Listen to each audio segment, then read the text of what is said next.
Bukod po sa malakas na hangin, baha at landslide, nagbabala rin ang pag-asa sa posibleng storm surge o daluyong sa mga lugar na maapektuhan ng bagyong Uwan. Saksila, si Jamie Santos. Jamie?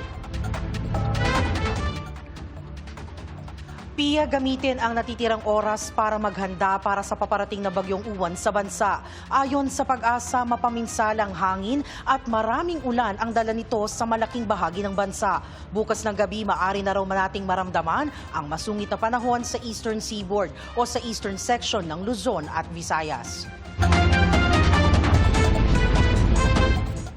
Malawak ang sirkulasyon ng bagyo mula Eastern Seaboard ng Luzon hanggang Visayas. Sa lawak ng sakop ng bagyong Uwan, maraming lugar ang mararamdaman habang papalapit ito sa Luzon.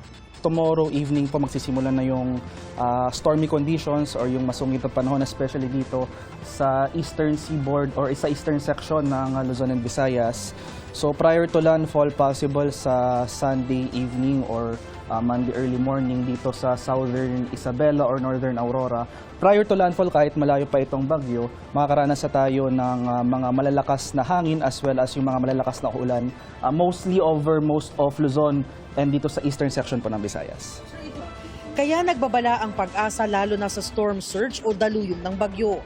Ang paghampas o pagpasok o pag-akyat ng tubig dagat mula sa baybayin papaloob sa lupa. Bigla ang pagtaas ng tubig dagat o matataas na alon sa mga low-lying area at exposed coastal communities na malapit sa landfall point ng bagyo. Posible ito sa mga lugar ng Isabela, northern portion ng Aurora.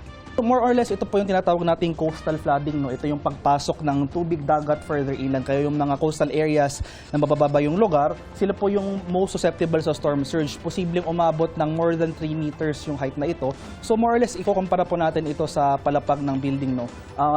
Halos ka-height niya ang isang palapag ng building. Lalong-lalo na magsusuper typhoon ito. So malalakas na hangin ang dala nito.